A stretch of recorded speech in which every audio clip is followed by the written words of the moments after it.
Hello, everybody, and welcome back to the second shelf. It's the 1st of October today, Sunday, and that means it's time for new books, my October TBR. And for you, if you're new to the channel, at the beginning of each month, I make a video, a TBR video, but for me, TBR doesn't mean to be read in that month, but to be released. So I look at new releases and I always pick 3 or 4 or 5 new books that I think sound interesting and present them to you as my October, in this case, October TBR. So let's get started.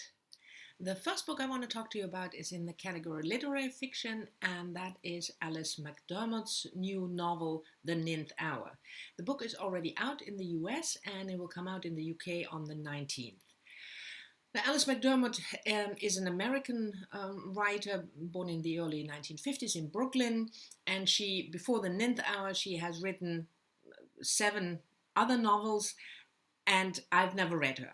She has been nominated she was a finalist for the National Book Award a couple of times with her novels. She was a Pulitzer Prize finalist with a couple of her novels, and still I haven't read her. So I always thought, well, I really want to read Alice McDermott's books, or at least want to start and see whether I like her. And then this book came out. I saw that it will come out in October. I thought this is a good time now to start.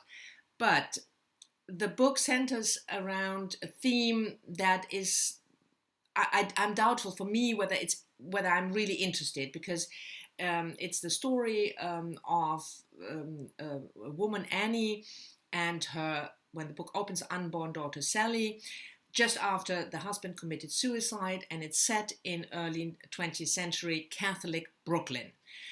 And it's a generation-spanning novel, which is interesting. That's not the point, but it's obviously, from what I read, heavily centered around the Catholic community, the nuns for which Annie works in the laundry, and her daughter Sally is raised by nuns. They play a pivotal role, so the Catholic faith plays a pivotal role. And I'm not quite sure whether I can relate to that, whether that would be something for me. But on the other hand, you should broaden your horizon and read stuff that you normally don't read. So that was the reason that I put this book on the list, despite some doubts. But I'm really interested whether there are any Alice McDermott fans out there watching this, whether there are other books that you would recommend to start with, or maybe you have already read The Ninth Hour, because I was provided a copy through NetGalley, so maybe you have it as well and have read it already.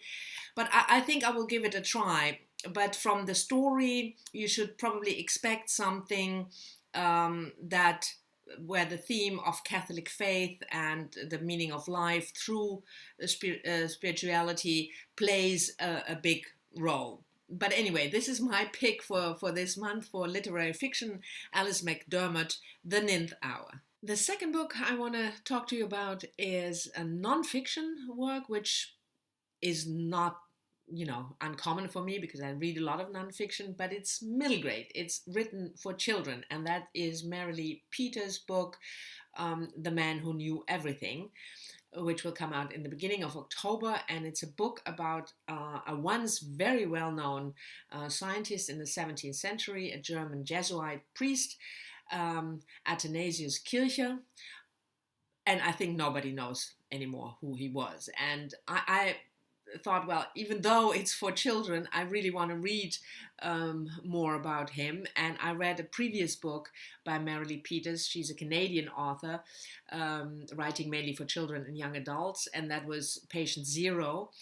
And the age range was more, 18 to 20, and that book was about big epidemics in our history. And I thought it was really good, and it was well written, and the illustrations, lots of illustrations always in her books. So I like that. So I think I'll give it a try, just because I'm so fascinated by Kircher. As I said, he was a German Jesuit, 17th century scientist, with an especially fascination for volcanoes, but also other natural phenomena, mathematics.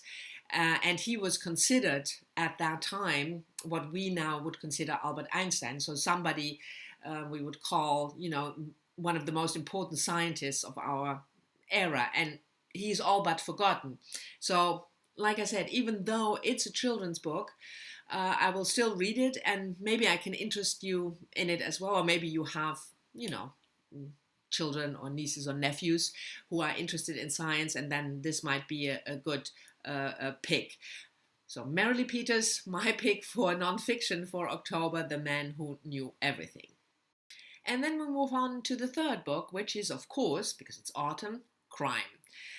A lot of people gravitate towards crime or horror in the autumn when, it's getting dark out early and people sit near a fireplace if they have one, or at least with a hot cup of tea and a blanket, and then most people love to read crime. So I had to include, of course, crime fiction. And my pick for October is Ruth Rendell, A Spot of Folly.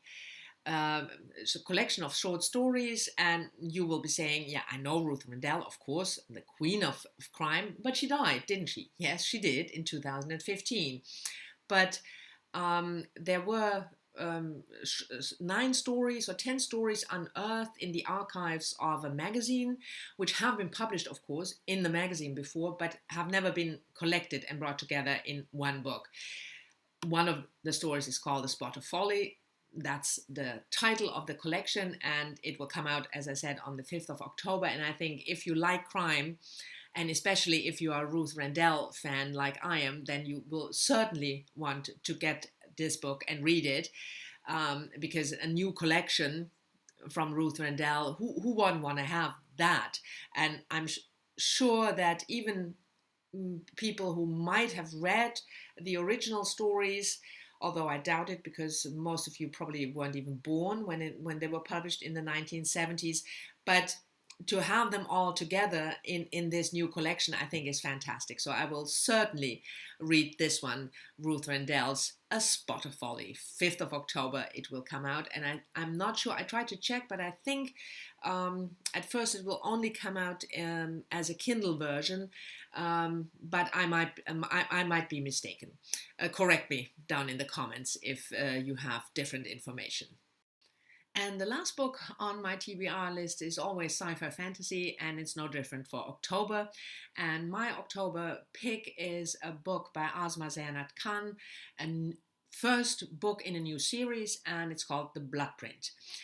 I know, I'm not sure whether you are familiar with Ausma Zehanat. She normally, quote unquote, writes murder mysteries. Her debut, The Unquiet Dead, I quite liked, and the following books in the series I also liked, but I know her because she's a fellow lawyer. I don't know her personally, but she is she was born in Britain, but she's a Canadian and currently lives in the US, and she's a Muslim, studied law, and then international human rights law, which was my field back in the days when I was a lawyer. And she caught my eye because of the theme of her PhD, when she did her PhD, because she did it on the Srebrenica massacre in the Yugoslavian war. And I had many clients, victims or family member of victims of that massacre. And, I spent more than 10 years working cases.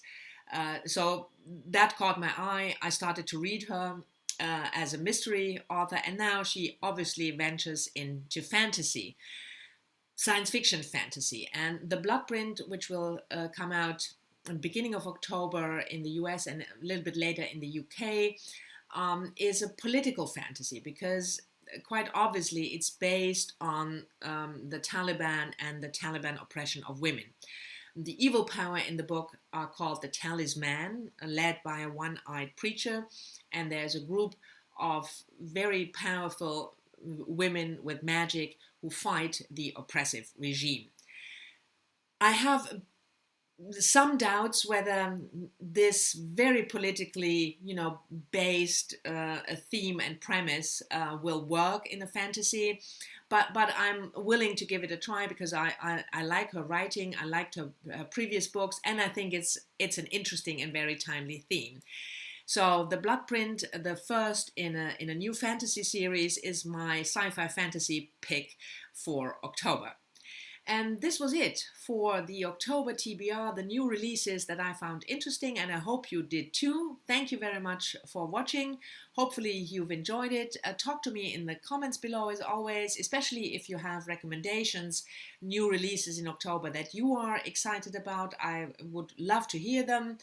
And I'll see you all soon in my next video. Bye-bye.